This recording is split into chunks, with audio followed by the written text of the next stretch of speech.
آج بھی حکومت کی پیش کردہ بجٹ پہ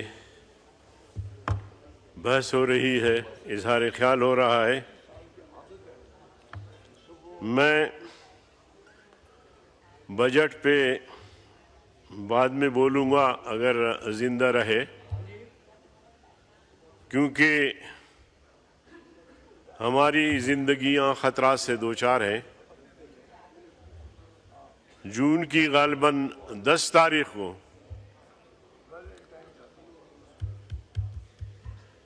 اعجاز صاحب میں ذرا اسپیکر کا توجہ چاہتا ہوں، جکھرانی صاحب میں ذرا توجہ چاہتا ہوں۔ 10 جون کو غالباً مولانا صاحب کے سب سے چھوٹے بیٹے ہیں اسجد محمود، وہ ڈی آئی خان سے لکی کی طرف آ رہے تھے کسی تعزیت پہ، تو راستے میں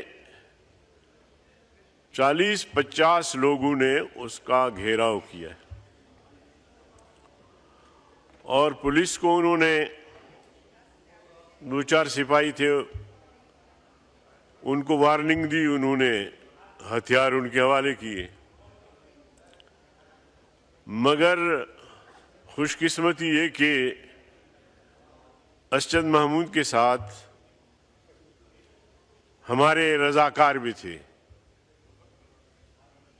اور انہوں نے کہا کہ ہم تو لڑیں گے، ہتھیار نہیں پھینکیں گے۔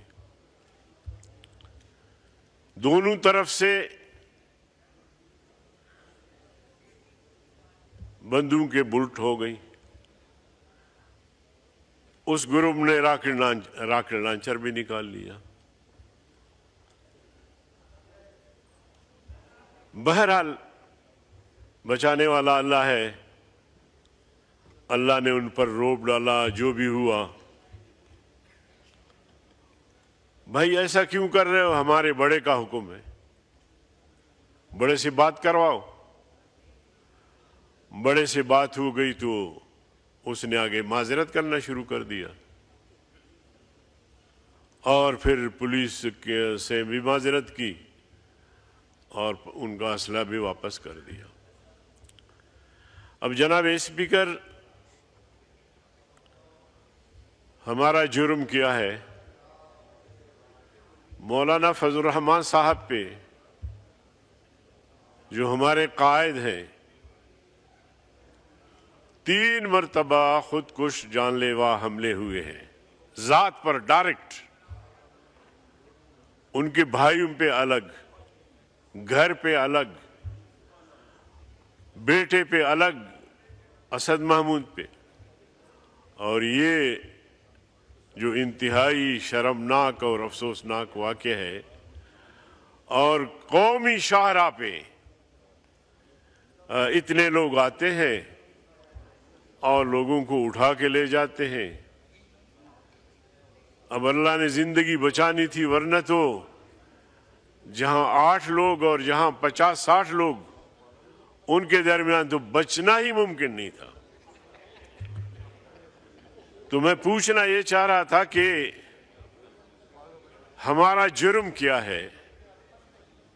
ہمارا جرم یہ ہے کہ ہم پاکستان کی بات کرتے ہیں، ہمارا جرم یہ ہے کہ ہم قومی یکجہتی کی بات کرتے ہیں، ہمارا جرم یہ ہے کہ ہم آئین کی بات کرتے ہیں، ہمارا جرم یہ ہے کہ ہم جمہوریت کی بات کرتے ہیں، آئین پر عمل درآمد کی بات کرتے ہیں، پاکستان کی بات کرتے ہیں۔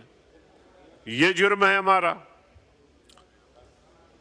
اور حالیہ انڈیا اور پاکستان کی جو جنگ ہوئی، آپ نے دیکھا اسپیکر صاحب، میں کسی پارٹی کی وہ نہیں کرتا، لیکن جو ہی جنگ شروع ہوئی، قائد جمعیت مولانا فضل الرحمان صاحب نے انتہائی جرأت کا مظاہرہ کرتے ہوئے حکومت سے اختلافات اپنی جگہ پہ، سب کو نظر انداز کر کے آرمی، فوج रियासती इदारों के पीछे खड़े होने का ऐलान किया, और उससे यह हुआ कि तमाम दीनी तबके, मजहबी तबके वो भी खड़े हो गए, तमाम सियासी जमातें सब एक पेज पर आए, तब अल्लाह ने ये फतेह अजीम नसीब किया। तो ये है हमारा जुर्म, ये है हमारा कसूर, हमारी जान की हिफाजत नहीं है। हम कब तक फिर पाकिस्तान की बात करेंगे? इस पाकिस्तान में जिसकी हमने सलामती की कसम खाई है, उसमें न हमारी जान महफूज है, न हमारी इज्जत महफूज है, न हमारी आबरू महफूज है, न हमारे नंगो नामूस महफूज है। तो फिर हम कब तक पाकिस्तान जिंदाबाद के नारे लगाएंगे? कब तक इस पोजीशन में हम जिंदगी गुजारेंगे? मैं अपने इलाके में जाता हूं, 1 साल के बाद बड़ी मुश्किल से मैं जा सका हूं। हालात इस कदर खराब हैं और हम सब ठीक होने का राग अलापते रहते हैं। खैबर पख्तूनख्वा के हालात इंतहाई नागुफ्ता भी है। खैबर पख्तूनख्वा के पार्लियामेंट के मेंबरान कहते रहते होंगे, या फिर किसी खौफ की वजह से उन बातों की निशानदेही नहीं करते। हमने तो रोज़े अव्वल से अलल ऐलान कहा है कि रियासत के अंदर रियासत की कोई गुंजाइश नहीं है। रियासत के अंदर अपनी ख्वाहिशात की तकमील के लिए असलहा उठाना, जंग लड़ना, इसकी कोई गुंजाइश नहीं है। ये जमीयत उलमा इस्लाम ने बरमला कहा है और वो चीज़ें हम भुगत रही हैं। अब ये रियासत की जिम्मेदारी है। मेरे लोग शहीद किए जा रहे हैं। बलूचिस्तान में हाल ही में मेरा एक नौजवान कामरान जत्तक, जो सरदारजादा भी थे, हमारे कारकुन थे, बहुत ही नौजवान, वो शहीद कर दिए गए। उससे पहले वडेरा गुलाम सरवर शहीद किए गए। उससे पहले खुजदार में मौलवी मोहम्मद सिद्दीक साहब, जो हमारे सूबाई नायब अमीर थे, वो शहीद कर दिए गए। और किस किस का नाम लूँ मैं? खैबर पख्तूनख्वा में, बलूचिस्तान में, सिंध में, हर जगह जो है वो उलमा निशाने पर है। तो जनाबे स्पीकर, मैं किसके दामन पे अपने शुहदा का खून तलाश करूं, किसको मोरद इल्ज़ाम ठहराऊं? मैं तो रियासत को ही ठहराऊंगा कि ये रियासत की जिम्मेदारी है। अभी आप अपने बजट में देखें, जिस तरह टैक्सेस का भरमार है। गवर्नमेंट, हुकूमत, रियासत अगर टैक्स लेती है लोगों से, तो फिर उसकी जिम्मेदारी बनती है कि वो लोगों की हिफाजत, माल, जान, इज्जत, आबरू की हिफाजत भी करे।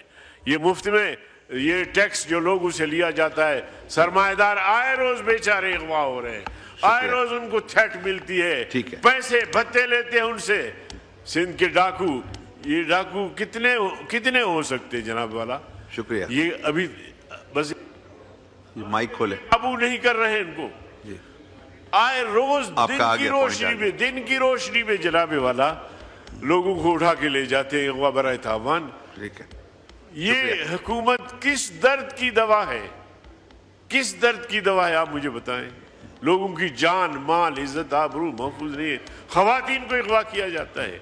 तो बहरकैफ जनाब चेयरमैन, मैं रूलिंग चाहूँगा आपका कि आज आप अरशद महमूद पर जो हमला आवर हैं, उनके बारे में सख्त आप रूलिंग दे दें कि ऐसे लोगों को कानून के कटहरे में लाना चाहिए और इनसे बाजपुर्स करनी चाहिए और इनको गिरफ्तार करके करारवा की सज़ा देनी चाहिए। ये हमारा मुतालिबा है। और अगर पार्लियामेंट से कुछ नहीं होगा तो फिर ये हमारी मजबूरी होगी। यकीन जानिए, मैंने तो मौलाना साहब से कहा कि आप हमें इजाज़त दे दें, हम पूरे मुल्क का पहिया जाम करेंगे। उसने नहीं माना। मैंने कहा मैं प्रेस कॉन्फ्रेंस करके कुछ फैसले अनाउंस करूंगा, उसने नहीं माना। हम तो इस हद तक पुरअमन लोग हैं, लेकिन हमारे साथ जो कुछ हो रहा है, ये सब कुछ कब तक हम बर्दाश्त करेंगे? मैं आपसे रूलिंग चाहूँगा आज। बहुत शुक्रिया।